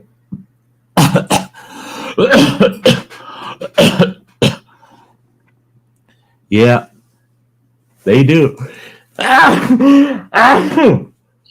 Oh, bless you. yeah. I'm telling you, I got into something that I'm allergic to. And every once in a while, it just hits me. And it's something, it was along the fence line with the neighbors. It was when I got in there and I was pulling that cut brush I cut out of along there off so that I could buzz along there with the lawnmower easier. And I started scooping that brush up, and then all of a sudden I'm sneezing and nose is running and coughing and I'm wondering if it's not like that one time I was trimming up because I got the trees and bushes that are around the porch there. yeah. I had trimmed a bunch of those, and I cut down this one big branch, come down, and all that pollen from those trees across the street were on the leaf. And it just hit me in the face, and I usually don't have allergy problems, but that right. That stuff will do it. That stuff will do it. But it's I like I'm noticed, all yellow, right. covered. But I know when those trees start pollinating over there because just coming to visit you before I moved here, if I parked my truck out there and those things are pollinating, my truck the whole top of the hood and the roof and my tonneau cover would be orange, and the sides of my truck are all nice shiny black. That damn pollen is so bad. You turn your windshield wipers on, and it's just a cloud of dust. And if you hit it with the washer, it turns into this yellow mud. It's just, yeah, nasty. Hey, Sheba B, there's Lori. Good to see you, Lori. There's Anthony Bressler. Great to see you. Thanks for stopping in. Yeah, I'm going to use your truck if you don't mind, because I haven't started it in over a week. So the other day, about a week and a half ago, I went out there, fired it up, let it sit and run for about 3-4 minutes. Then I jumped back in and I drove it around up the alley and back down and parked it back again back out front. I do that, I want to do that every week, just around the block here and back. Keep things moving. Keep those brakes polished up. Keep everything functional. But I need gas for the mower. But I found that I can almost get 2 full mowings out of. Well, I get 2 full mowings out of 5 gallons of gas, plus enough to do almost 2/3 of another mowing. So it's close to 3 mowings out of the 5 gallons. And at $20 for a 5-gallon can of gas, damn it. Yeah. But I put the last of the gas in it when I mowed the front. And now I'm going to be mowing the back probably Tuesday afternoon or maybe even tomorrow yet. But because once I got that truck, I got the truck all ready. I got the front tires aired up. It's ready to go. I just got to get it fired up, and I won't have any trouble starting it. Joe said that once you get it turning over, it'll fire right on. He said last time I started it, he said it was being able to get it to turn over. He said that was the problem. It wasn't an engine not starting problem. It was the starter wasn't turning to. Well, when I moved it, when I moved it back there, why I ended up doing is, I got my truck, started my truck and ran the jumpers over to it, and took the bottle of coolant, which is right behind the seat, leaned it on my accelerator to give it a little more rev. Oh yeah. And use that to get it started. Because you don't need a battery once it's started. The alternator to keep it going. Yeah. Well, and I just wanted to throw a battery in it so I didn't have to dick around trying to jockey in there to get the jumper cables to it. And I didn't want to compress that damn tall grass any more than I needed to because I want to mow it, Right. In fact, that's what I'm going to be doing for sure tomorrow. That's the first thing I'm doing is I'm mowing down across the back, down the side, and then the truck width through the lawn out the driveway so that when I do get it fired up, I can back it up and go right down that mowed section and out so that I don't compress the grass down and then have that shit stand up halfway through the week, but yeah, so yeah, and it's all set. His battery's out, sitting on those railroad ties, sitting there, and mine's dropped in place. So it just dropped the cables on, fire up, and I'm on it. We'll have her moved over to that spot. That I'll do too. Is I got to mow that all in front of the shed where that'll be parked, and then back it in there. And Owen, he's not exactly sure. They're working on it when they'll come up to get it. And I told him, I said, if you're using a car hauler where you just drive the car up on the trailer, I said, we'll be able to get her fired up and up on that trailer. You don't have to worry about, anything. Just have the car hauler and the straps, And so he's working that out. And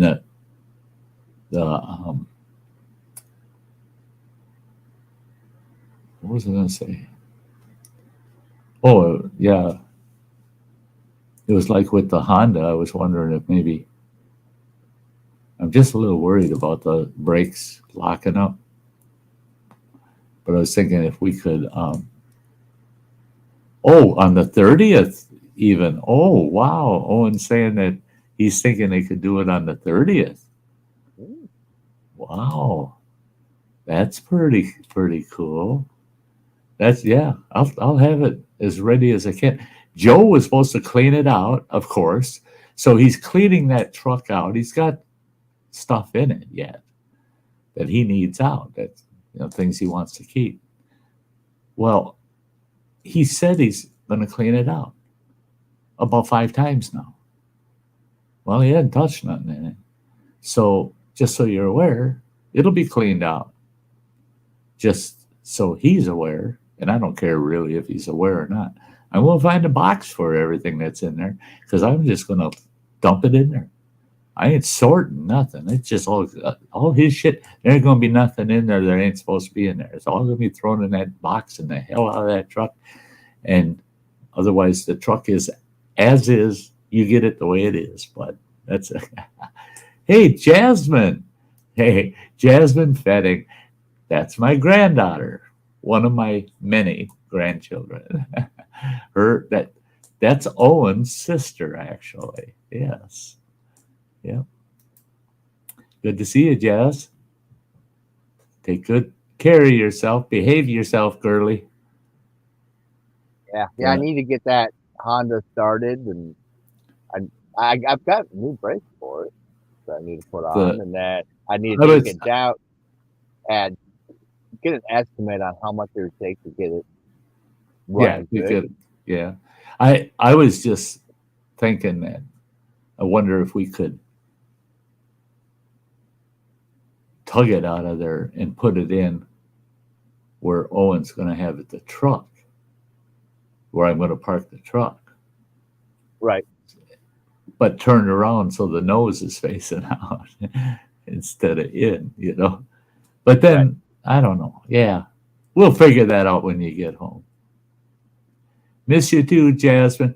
I'll be seeing you before too terribly long. I know we're going to be getting together one way or the other. If it's not before I have my surgery, it'll be, I'll see you before I have my surgery, because they live not far from where I have to go for my surgery. So what I'm doing is I'm going to get a motel room in a town basically next to their town. And I'm going to get that room 2 days before my surgery, so I can spend the day over at their place, just hang out, see all the kids, grandkids.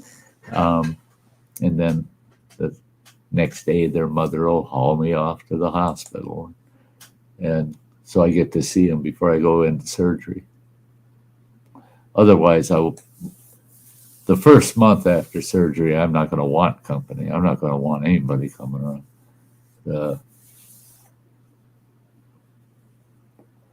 Yeah. I have a lot of people saying, well, if you need anything after the surgery, I can come up to the house and help you. No, stay the hell away from me, please. This is one misery that doesn't like company. I get frustrated with myself is the problem. If I have people around me when I'm sick, I don't like that. I don't like, I feel like I'm putting a burden on people. I don't like that. I don't like that feeling. So there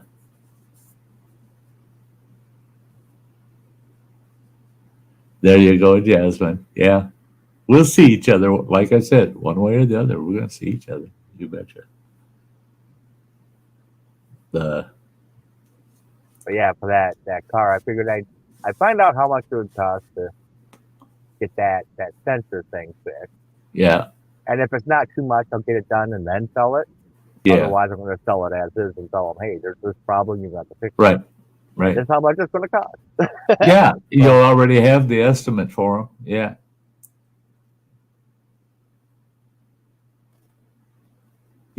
Yeah. Owen. Yeah. I'll need my own space after the surgery. Yeah. Well, and that's what's nice here. Is that when that surgery is done, he'll be out on the road working. So he's not going to have to put up with me being miserable for the first couple of weeks, And then if he pops home, there's not a lot I'll be able to do for the first 6 weeks. So it's basically all I feel if he comes home. All I feel there, he's seen me miserable. He's been there, he's seen it. And I'm not that kind of miserable anymore, though, running water. I don't have any of that thing going on anymore. But when he's home, the only thing that makes me feel a little off is he's too damn polite when it comes to. He sits at the end of the couch that's near the kitchen doorway. I get up off the couch and I'm heading to the bathroom or the kitchen. Well, I got to walk across the front where he sits, and our televisions are on the opposite wall. So I got to walk between him and the TV. That I try to time it. If he's playing PlayStation, especially because I know how aggravating that is. You might be in the middle of a battle and some asshole takes his sweet time walking in front of you, and you're trying to look around him, So that don't bother me. But he puts his footrest down every time I keep telling him there's plenty of room. I can get around you. You don't. He does. He puts his feet down every time he puts that damn footrest down. And it's like, you don't need to do that, man. I can get It's like around you. instinct. That's the It's muscle memory. Just used to doing that yeah. every time. Well, when Joe lived with you, he had so much crap in the living room and I was telling someone the other day about that where I sit on the end of the couch I use, if you put your feet up, you could bend your toes out and touch the crap that his brother had piled out in front of that television so far across it. Literally half the room was taken up with just piles and piles of stuff that he didn't organize or even attempt to do anything with. And it was that way throughout, all the way across the living room, because if he got packages and stuff delivered that were running water, he just throw it on his side. Well, that just turned into a big mountain of loose stacked boxes that you don't know if they've been opened or not, and it was nasty. I mean, you couldn't functionally use the room or the shit. Now we can walk through it. We can walk through the room. We can do it, and we can find things. And so it is a different world. But it's like he said, he's got it now burned into his system. Put your feet down. Put your feet. Somebody's coming through. Put your feet down. Even though there's space. So that at times I feel bad. I feel like, oh man, you don't have to. And you shouldn't, because I don't even think about it. Yeah. Hey, Nick, good to see you, buddy. Let the fun begin. Yeah, no, we're getting close to it ending, actually. Yeah, I wrap it up at the 2-hour mark. Hey, there's 10 folks hanging out right now. There's something for everybody to know. I'm shooting for a Thursday around the campfire. This coming week. So I'm hoping I can get back to 2 streams a week, Thursdays and Sundays again. I'm feeling up to it. I'm feeling so much better. So, hey, if you got a chance, come on over Thursday night and we'll hang out on the channel and have a good old chat over there for Thursday night. And then all goes well, I'm going to get some video work in before my surgery. So we'll see what happens. It's going to cost me, man. Jesus. To fill my damn truck. I mean, if I run it down to empty, my truck, I believe that tank's a 34-gallon tank. So it cost me $150 to fill that truck. Well, it takes a quarter of a tank of fuel for me to run down the Schwamigan Forest down to the old campgrounds and back. So I'm going to burn up $30 worth of fuel just to make that trip down there to Black Lake to visit with Travis. So, but I'm hoping to do that in the next week and a half, to take a day trip down there. I'll probably do some video work on that trip. Just a little video work. There's the old campground that I used to host, and there's that blah, blah, blah, I won't be able to do much but ride around in the truck, but it gets me out. Gets me out. I know Travis is itching for me to come down, and he'll be thrilled. I get a hold of him. He'll be thrilled. He wants to feed me. He's been wanting to feed me for the last year and a half. And the last time he fed me was his homemade pizza on that awesome pellet, wood-fired pellet pizza oven he's got. Freaking Camp. That damn thing costs $450, man. Those things ain't cheap. And it makes the most awesome pizza. All I could handle was one bite. I had him give me a small piece. I managed to get one bite down. That was it. And that's all he could swallow. That was the last time he fed me. So he's been begging me, the minute you can eat, you let me know. We'll put food together, man. We'll have to eat. Yep. Hey, Owen, you have a good one. He says, I have to hop off. I hope you and Running Water have a great night. Stay safe. Well, thank you much there, grandson. Yeah. And he says, I'll be tuning in on the next one. Well, thank you. That's cool, man. That's cool. And again, thank you for becoming a channel member. That is so cool. That is so cool. Becoming a channel member, it's not a big burden. It's, just go with the hiker level. Heck, the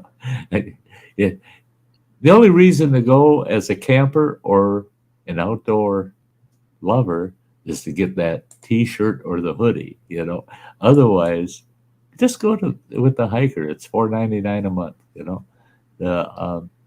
and I'm hoping that I can get more content put together just for the members. And it doesn't matter what member level a person is at. If they are a member, any level member, they get that member-only content. I've got a couple pieces of member-only content that I had told my members. I think I'm going to put that on the channel publicly. I'll change that to public instead of members only. And they're like, well, that's ours. No. Hold on. You've had it long enough. The one is kind of me discussing about me falling on my ass and almost falling in the river on that one waterfall. So, and it's got the live video coverage of me falling down the damn hill. So I think I'll post that one. I think I'll open that up for everybody. Yeah, you can call it the members hand me down. Yeah.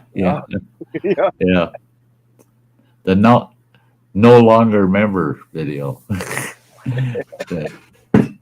Oh yeah. Yep. So tonight was great, guys. Tonight was great. I felt good through the whole thing. I'm feeling a little tired. I think I'll sleep good. I did sleep good last night. And why? My stomach growled all night, man. I ate so much yesterday. I was digesting food all night, man. That's the only thing I do get now is I'll get a bellyache because I eat too damn much. So I got to be careful that I don't stuff myself so much, but I like my food. I love my food. And that's one thing I'm going to do too. I'm buying myself a cheapy one of those little Weber type grills, just a tiny, one of them little buggers, where you can put maybe 15, 20 briquettes in it. That's about all you can get in there. Because I'm only going to be grilling for me. So it'll be one burger or a couple of hot dogs, a brat, It'll be just one food thing. But I'm gonna barbecue, man. Next week I'm gonna buy that son of a bitch on Tuesday. I'm going to this L&M and I'm buying one on Tuesday, and I'm gonna grill myself a freaking hamburger out here, and then I'm gonna get the fire pit going, and I'm gonna cook something on that bugger too. You're damn right. I can't cook a lot of food, but I'm cooking something. I'm thinking of making stuffed green peppers on the fire pit with my Dutch oven, because I can make 4 of those in my small Dutch oven. And then I can take each one of those and put them in small freezer containers. And I can freeze 3 of them and eat one, and eat them on demand. I'll have a stuffed green pepper all waiting for me in the freezer, for 3 more meals. So I'm thinking of making those too. Well, that fire pit's plenty big enough to put that Dutch oven in. And and what's sweet is I've got the cast iron, the wrought iron tripod with the chain for hanging your Dutch oven. I pulled it out of the adventure trailer today while I was trying to get to that battery, and I had that in my hand, and I go, "Ooh!" And I walked over to the fire pit. It fits inside of the fire pit perfectly to hang a Dutch oven dead center in that fire pit. Awesome! It's just so sweet. It's too freaking sweet. Yeah. The one thing I want to do, I'm going to look at L&M, but one thing I want to do is get us, if I can't find one, I'll build one. I want to make us a spool for winding up power cord on, because using the electric trimmer, I've got to have 150 feet. Well, I've got a 100-footer and a 50-footer that you had in the back porch. And then I think I either got a 50-footer. I do know I have 3 25-footers in the adventure trailer to get my 150 feet. But it would be nice if I could just wind that on a reel. We could either mount it to the side of the house by the outlet or on the side of the shed, off on the one side.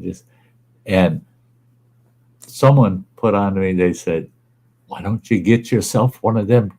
You can get it at L&M, one of those wall mount garden hose reels." Yeah, I plan on getting one of those for the garden hose.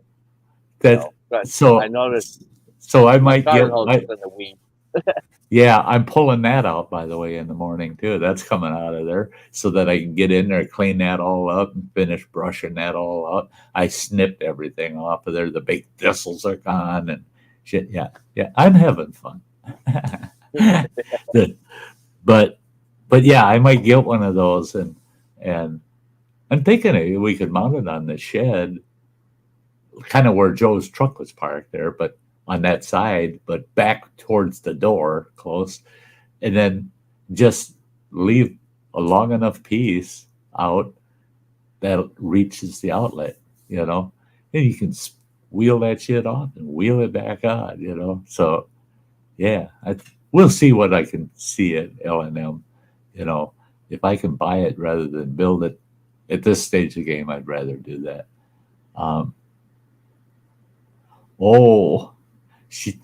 Lori forgot about tonight because her sciatic is bothering her. My heart goes out to you, girl. That's a bummer. Not fun, not at all. Prayers for you, girl. Yeah, hope you get better. But there you are, guys. We're at the 2-hour mark, and I'll tell you what I didn't do tonight is I didn't share my members video. And I'm going to do that as my exit tonight. Okay, we'll just run that. It's only a minute long, and at least they get that credit. That show them I remember them. My members are great. They stick with me. And there's Cheesehead. I got here just in time. Now that he knows that we're shutting down. Doggone it, Cheese. I would have loved to have had some time to talk to you.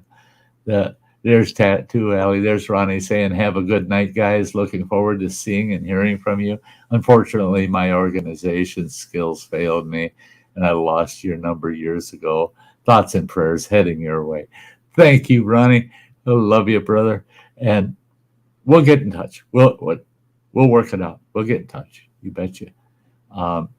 So with that, guys, I'm going to call it a night. I'm going to go raid the kitchen and put my feet up. Don't want my ankles to swell up. You're right. Actually, I do, but they need to be swollen up with muscle and fat, not fluids. But till the next one, Thursday night, remember, Sty's going to get back on around the campfire. Yeah, we got to get back to doing those. And we'll figure it out someday how to do them live from the backyard. So, and I can do them. If I can get that figured out before the sun sets too early, yeah, that would work out pretty good. Just as I don't want to have to light up the whole backyard to do a live stream that neighbors might start bitching, you know. But then I suppose I have to stop and care whether they like it or not. You know, I'm sorry, I don't care. Yeah, eat it up. Yeah. So until the next one, guys, you all stay safe. You all stay outdoors, get some fresh air. And Sty loves you. You know that. Bye, guys. Right, y'all.